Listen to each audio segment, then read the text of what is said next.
exercice numéro 6 et on s'interroge cette fois-ci sur une courbe d'utilité dont l'équation nous est donnée, donc ici 3x1 plus 7x2, et on nous demande de déterminer l'équation de la courbe d'indifférence U0. On nous pose une question sur la nature des deux biens, donc on se rappelle qu'on peut avoir des biens parfaitement substituables, donc ce sont des biens pour lesquels le consommateur va considérer que la consommation de l'un ou de l'autre lui est totalement indifférent. On peut avoir des biens non totalement substituables, donc là le consommateur accepte de consommer les deux, mais ils ne sont pas exactement interchangeables de son point de vue. L'utilité apportée par la consommation de chacun de ces biens n'est pas totalement identique.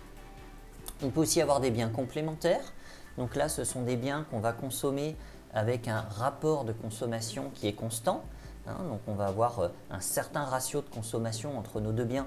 Et donc à chaque fois qu'on va augmenter la production et la consommation des biens, eh bien, on va garder ce même ratio entre le bien 1 et le bien 2. Et donc là, on va essayer de voir de quel type de bien il s'agit. On nous demande ensuite de calculer le TMS le long de cette courbe. Pour calculer l'équation d'une courbe d'indifférence, on va donc figer U à un certain paramètre. Donc je vais l'écrire U0 et je recopie ensuite ma fonction d'utilité.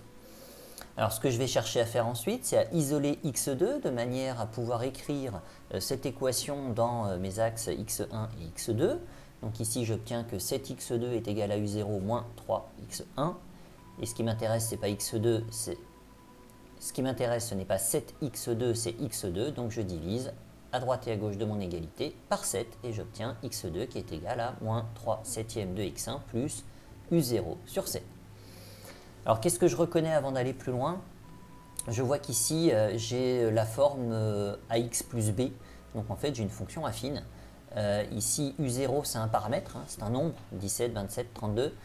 Donc ici on va bien avoir un nombre, et puis ici on a un coefficient directeur en fait devant notre variable x1.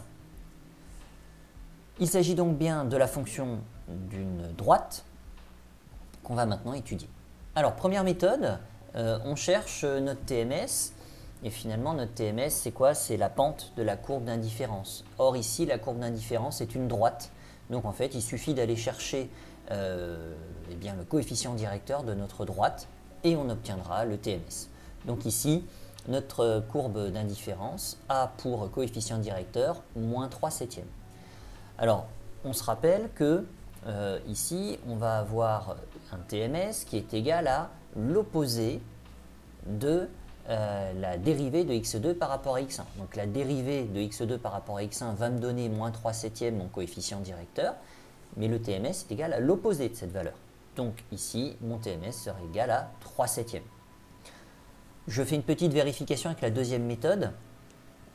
Le TMS, c'est également le rapport des utilités marginales. Donc je vais calculer la dérivée de l'utilité par rapport à x1 et la dérivée de l'utilité par rapport à x2. Ce qu'on sait, c'est que l'utilité de x1 x2 est égale à 3x1 plus 7x2. Donc on dérive pour avoir l'utilité marginale par rapport au bien 1 uniquement par rapport à x1.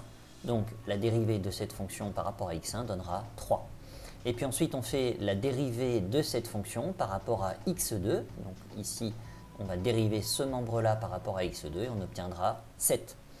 On sait que le TMS est égal au rapport des utilités marginales.